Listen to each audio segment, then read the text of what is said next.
Vous faites le texte?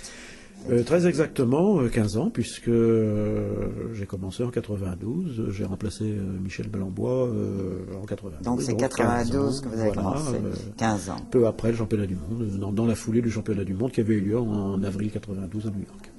Et où? À New York, dans la grande salle de l'ONU.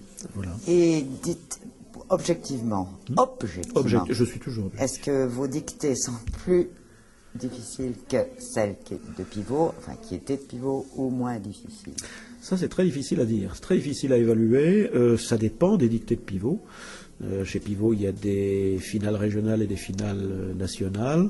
Je crois que mes dictées sont peut-être plus traîtresses. Elles font probablement moins appel en général à des mots rares, mais elles comportent peut-être plus de pièges retors.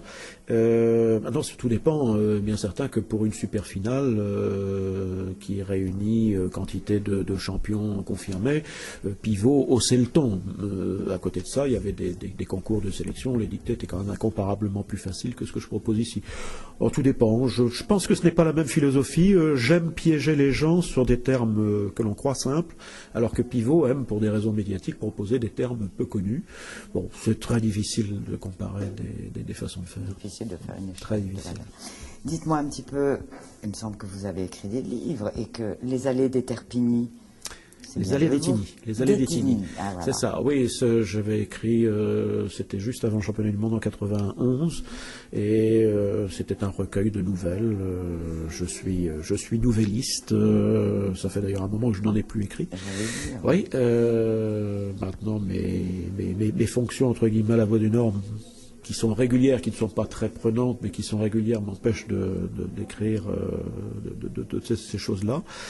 Mais j'adore la nouvelle parce que c'est un genre exigeant, qui fait appel à la concision, c'est un laboratoire d'écriture, on peut passer très facilement d'un style à un autre, d'un sujet à un autre, et je crois que l'exigence qui est celle du nouvelliste déteint d'une certaine manière sur la personne qui fait de l'orthographe, ou à moins que ce ne soit l'inverse, mais je veux dire que dans les deux cas, l'exigence et la qualité maîtresse. J'ai commis également quelques ouvrages d'humour.